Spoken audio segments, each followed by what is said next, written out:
नमस्कार फ्रेंड्स, मैं doctor Dwarka, consultant psychologist और लाइफ कोच। दोस्तों, इससे प्रीवियस वीडियो में हमने काउंसलिंग क्या होती है इस बारे में पूरी तरह डिस्कस किया था। आज हम काउंसलिंग के बेनिफिट्स क्या है इसके बारे में हम डिस्कस करेंगे। चाहे व्यक्ति कोई भी जेंडर का हो, किसी भी एज का हो, व्यक्ति को अपनी कोई भी प्रॉब्लम जब तक दूर नहीं हो पाती तब तक वो मानसिक रूप से अस्थिर हो जाता है। उसको बहुत सारे डिसऑर्डर्स उसको अलग अलग तरीके से घेर लेते हैं। तो व्यक्ति प्रयास करता है कि मैं अपनी प्रॉब्लम को किसी न किसी जरिए से दूसरे से पूछूं, शेयर करूं, लेकिन फिर भी बहुत बार ये देखा गया है कि व्यक्ति अपनी प्रॉब्लम को शेयर नहीं कर पाता, और जब शेयर नहीं कर पाता तो उसकी समस्या का समाधान भी नहीं हो पाता। तो इस स्थिति में व्यक्ति को किसी प्रोफेशनल काउंसलर के पास जाना ही पड़ता है। तो बेनिफिट्स ऑफ काउंसलिंग में पहला बेनिफिट जो है वो ये है कि मानसिक स्थिरता व्यक्ति में लाने के लिए व्यक्ति को काउंसलर्स के पास जरूर जाना चाहिए। तो मानसिक स्थिरता क्या है दोस्तों? जब मानसिक स्थिरता नहीं होती है व्यक्ति में, या मानसिक अस्थिरता होती है, तो व्यक्ति में बहुत से विचार आते हैं, व्यक्ति बहुत अधिक सोचने लगता है, व्यक्ति अपना अच्छा भला बुरा भी नहीं सोच पाता है, और आगे भविष्य में उसे क्या करना है ये भी वो नहीं सोच कर डिसाइड कर पाता है। तो इस स्थिति में उस व्यक्ति विशेष को, चाहे वो कोई एज का हो, चाहे छात्र हो, व्यक्ति हो, वृद्ध हो, प्रौढ़ हो, कोई भी हो, महिला हो, पुरुष हो, तो उस स्थिति में व्यक्ति को किसी प्रोफेशनल काउंसलर से ज़रूर मिलना चाहिए और बिना हिचके मिलना चाहिए, और अपनी प्रॉब्लम को पूरी तरह उसको बताना चाहिए। तो दोस्तों, एक प्रोफेशनल काउंसलर चूँकि वो उस स्टडी में उस प्रॉब्लम का एक्सपर्ट होता है, तो वो पूरी तरह उसको बता पाता है कि वो उसको क्या प्रॉब्लम है, वो क्यों मानसिक रूप से अस्थिर है। वो अपनी थेरेपी के द्वारा वो जानने का प्रयास करता है, और काफ़ी 2-3 सेशन ऐसे होते हैं जिसमें वो जान लेता है कि इसमें क्या प्रॉब्लम है व्यक्ति में, और उसको क्या करना चाहिए अपने आगे की लाइफ के लिए। तो मानसिक रूप से उसको स्थिर करने के लिए, उसको उसके सोच विचार में पॉजिटिविटी लाने के लिए, और उसके भविष्य की योजना सही दिशा में तय हो सके, इसके लिए उसको मानसिक स्थिर स्थिति में लाने के लिए एक प्रोफेशनल काउंसलर से ज़रूर मिलना चाहिए। दूसरा, मैं आपको जो बताने का प्रयास करूँगा कि जो व्यक्ति में चिंता या तनाव जो है उसको कम करने के लिए भी एक प्रोफेशनल काउंसलर के पास जाना चाहिए, या इसका काउंसलिंग का ये दूसरा बेनिफिट है कि प्रोफेशनल काउंसलर के पास जब जाया जाता है तो व्यक्ति की चिंता और तनाव बहुत हद तक कम हो जाती है या पूरी तरह दूर हो जाती है। तो जब व्यक्ति में चिंता या तनाव होता है तो वो बोलना कम करता है, चिड़चिड़ाने लगता है, गुस्सा भी करने लगता है। उस स्थिति में व्यक्ति न अपनी बात पूरी तरह किसी को बता पाता है, न अपनी समस्या किसी को समझा पाता है। तब उस स्थिति में अगर वो किसी प्रोफेशनल काउंसलर से संपर्क करता है तो उसकी समस्या काफ़ी हद तक वो काउंसलर उसे दूर कर पाता है। वो चिंता और तनाव के रूट में जाता है, उनके मूल कारणों को ढूंढता है, और ढूंढने के साथ साथ उनको दूर करने के उपाय भी बताता है। वो अपने साइकोलॉजिकल सेशन जो होते हैं उसमें वो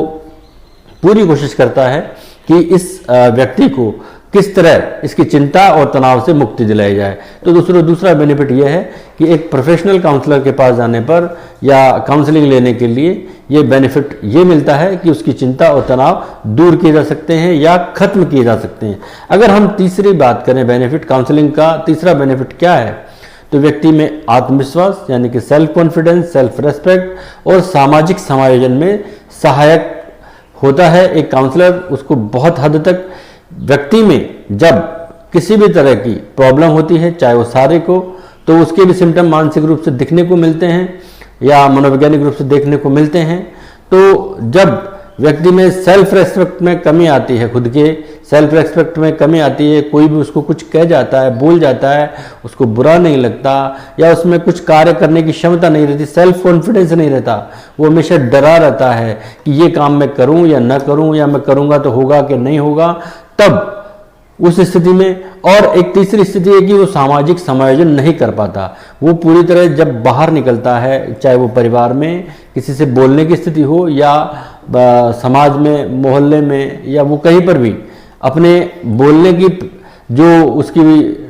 जो कैपेसिटी है उसमें बहुत हद तक कमी आ जाती है, वो हिचकने लग जाता है। तब ये तीसरा बेनिफिट उसके काम आता है, यानी उसके कॉन्फिडेंस को बढ़ाने में, उसके सेल्फ रेस्पेक्ट को बढ़ाने में और उसके सामाजिक समायोजन में सुधार लाने में एक काउंसलर की बहुत महत्वपूर्ण भूमिका होती है। एक काउंसलर व्यक्ति के सेल्फ कॉन्फिडेंस को बढ़ाता है, वो उसे बताता है कि उसने पास्ट में कितने अच्छे काम किए हैं और वो उसकी एक लिस्टिंग करता है और लिस्टिंग के द्वारा उसके कॉन्फिडेंस को बनाने का प्रयास करता है कि किस तरह वो एक अच्छे कार्य करता था और उसने इतने अच्छे कार्य किए हैं, अब वो थोड़ा प्रॉब्लम में आ रहा है। तो ऐसी कोई प्रॉब्लम की बात नहीं है, ज़्यादा बड़ी समस्या नहीं है, वो पहले भी अच्छा था, आज थोड़ा वो डिप्रेस फील कर रहा है, लेकिन वो अच्छा हो सकता है। तो वो उसकी लिस्टिंग करके तैयार करके जब देता है तो व्यक्ति में सेल्फ कॉन्फिडेंस आता है कि हाँ, मैंने ये अच्छा काम किया था और मैं आगे भी कर सकता हूँ, तो मेरा इतना आत्मसम्मान होना ही चाहिए और मैं इस तरह लोगों से घुलूंगा मिलूंगा, तो वो सामाजिक समायोजन की दिशा में भी आगे बढ़ने लगता है। फोर्थ बेनिफिट जो काउंसलिंग का है वो है आत्म जागरूकता और आत्मनिरीक्षण का। दोस्तों, जब एक व्यक्ति जो मानसिक रूप से अस्थिर होता है या किसी न किसी प्रॉब्लम से ग्रस्त होता है, तो उसे एक काउंसलर के पास जाने के बाद एक काउंसलर उसमें आत्मनिरीक्षण की जो प्रवृत्ति है वो डेवलप करता है, वो उसे स्वयं का आत्म मूल्यांकन करने की क्षमता पैदा करता है। वो अपनी थेरेपी के द्वारा, वो अपने अपने तरीकों से बताता है कि तुम अपना स्वयं का आत्म मूल्यांकन कीजिए, आप अपने प्रति जागरूक होइए कि आप क्या थे, क्या हैं और क्या बनने जा रहे हैं। तो इस तरह वो एक काउंसलर उसको ये जो है ये स्थिति में लाता है कि वो आत्म मूल्यांकन करने लगता है कि मैं आज मेरी स्थिति ठीक नहीं है, मुझे ठीक करनी है। तो इस तरह वो अपना आत्म मूल्यांकन करता है, आत्म जागरूकता अपने आप में पैदा करता है और इस तरह वो काफी हद तक एक काउंसलर के पास जाने पर इस स्थिति से निपटने में सहायक होता है या सफलता प्राप्त करता है। फिफ्थ जो बेनिफिट है दोस्तों काउंसलिंग का, वो है एक व्यक्ति का डिसीजन लेने में जो है अपने आप को पूरी तरह क्षमता डेवलप पैदा करने ला या क्षमता पैदा कर लेना। क्योंकि जब व्यक्ति में मानसिक विकार उत्पन्न होते हैं तो वो या बहुत सारी ऐसी स्थितियां होती हैं या चिंता होती है, तनाव होता है, अवसाद होता है या और कोई फिजिकल प्रॉब्लम होती है और उसकी वजह से वो मेंटली डिप्रेस हो जाता है, तो व्यक्ति में निर्णय लेने की क्षमता नहीं रहती या उसका जो एटमॉस्फेरिक जो सोशल एटमॉस्फेयर होता है, जो फैमिलियर जो का जो वातावरण होता है, उस वजह से भी उसमें कई सारी प्रॉब्लम उत्पन्न हो सकती है। तो एक काउंसलर उससे पूरी तरह ये बताता है कि आप निर्णय किस तरह लें, वो उसके लक्ष्य के बारे में बताता है कि आप अगर ये निर्णय लेंगे तो आपका जो ये लक्ष्य आपने डिसाइड कर रखा था पहले, वो तब जाके पूरा होगा। तो एक काउंसलर के पास जाने पर ही, जब वो काउंसलर अपनी थेरेपी में अपने पूरे तरीके से अपने जो फेथ में लेकर के और एक क्योंकि वो प्रोफेशनल काउंसलर होता है तो वो बहुत ही गोपनीयता के साथ उससे अपनी प्रॉब्लम शेयर कर पाता है और काउंसलर उसको विश्वास में लेकर के करता है। और ये काउंसलर की भी ड्यूटी है कि वो अपनी पूरी तरह से उसकी बात को गोपनीय रखे और उसको फेथ में ले और उसके बाद उसमें जो डिसीजन मेकिंग की क्षमता है वो उसमें डेवलप करें। इसके अलावा दोस्तों काउंसलिंग का एक और बेनिफिट है कि जो इमोशनल जो सपोर्ट होता है एक व्यक्ति को,